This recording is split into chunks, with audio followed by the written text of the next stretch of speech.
Hello and welcome to Elecspo, and our journey through the Football Manager archives continues today with FM08. This was the 4th edition of the game that we all know and love, and it was released way back on October 17th, 2007. Can any of you guess what the number 1 single was back then? I'll give you a second. I'm sure you're all shouting it at the screen. It was of course Crank That by Soulja Boy, a song that is still pumped out at discos across the globe. Back to FM though, as we're here to talk about Wonderkids, not rappers Jake Paul wants to knock out. My name's James and these are 9 Wonderkids from Football Manager 2008, where are they now? Number 1, Beaujon Kroos. Despite being just 17 when the game was released, Bojan was tipped to become the next best thing. On FM he'd go on to become one of the best in the world, and there was real belief that that would happen in reality too. Lionel Messi was just getting started, now it looked like Barca had produced another global superstar. But sadly, that wasn't what happened. After impressing for the reserves, Bojan got his Barca debut just weeks before FM08 came out, so everyone could really see what the hype was about. By 2011 he'd left Spain, joining Roma in a big money move before being loaned out to AC Milan the following season. By 2012 he was back at the new camp, but not because of his breathtaking performances. Barca had a buyback clause, so I assumed they were just going to try and make a fast buck on him, but that didn't happen. Eventually he did leave permanently again, for the bright lights of Stoke. Yes, Stoke City had snapped up one of the hottest talents in world football. The Potters had some incredible names, but considering Bojan's time with the club ended with him playing in the Championship, I think that tells you all you need to know about what happened. Bojan was released in 2019 and is now playing for Montreal Impact. The forward has since admitted that the pressure put on him was too much, and suffering from anxiety had an impact on a career that didn't go the way many thought it would. Number 2, Alexandre Pato. From a promising Spaniard to an equally as promising Brazilian, Alex Pato was also considered the next best thing like Bojan, and he also made it to the Premier League like Bojan, but for different reasons his career didn't live up to the hype either. Be it injuries or partying, things quickly unravelled for the Brazilian striker. Before FM came out he'd already won a Club World Cup and secured a big money move to AC Milan. The early signs were good though. Pato was banging in the goals at the San Siro and won the Golden Boy Award, suggesting that the FM hype was real.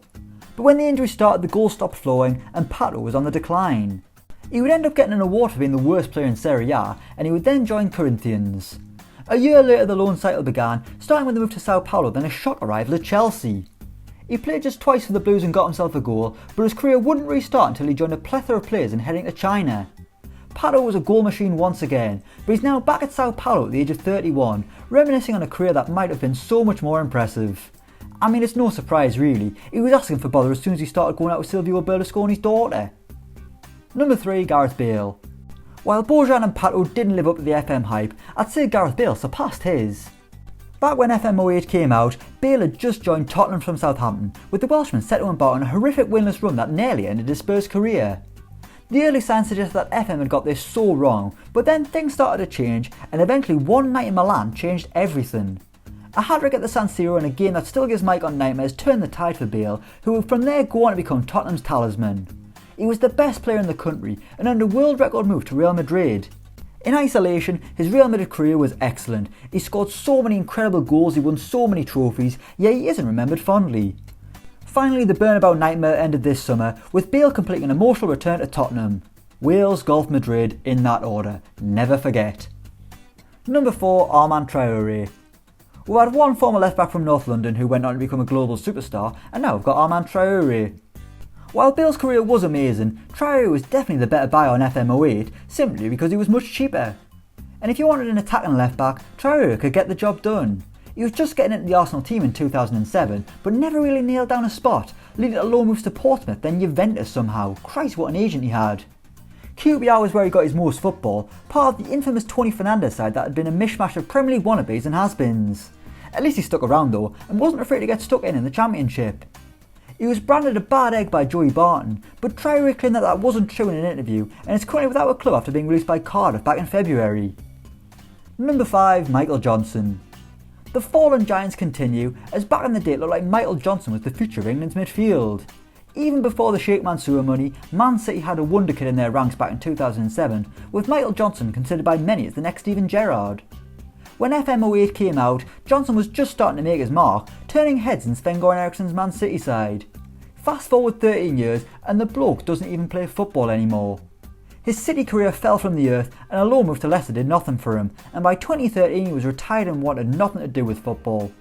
Johnson had fallen out of love with the game and the toxic nature of it. Being a star of the future didn't give him confidence, it made him feel worse.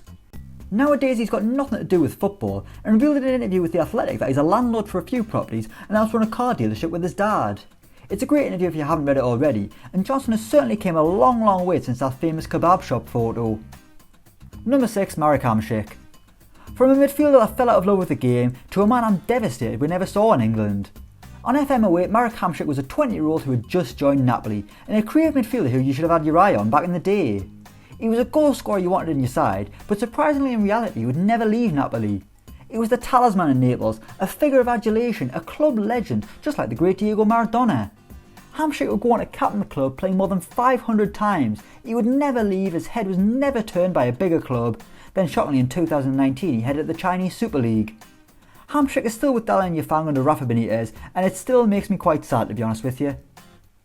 Number 7, Francisco Merida. Christ, we had a lot of midfielders today, and this is our second FM wonderkid who was playing his trade for Arsenal. The Gunners had some top talent back in the day, and there was no better than seeing Arsene Wenger make 34 changes for a League Cup game just so you could see who the next big thing to break out the academy was going to be. Fran Merida was set to become one of those talents, a Spanish playmaker who looked like he could be Arsenal's next Cesc Fabregas. He was only 17, but Merida was one to snap up early, or get on loan if you were a championship side. Sadly though, Merida didn't get the same opportunities as Fabregas, and would instead get a fairly big move to Atletico Madrid. Things didn't work out there either, suggesting that maybe Merida just wasn't cut out to be an elite level footballer.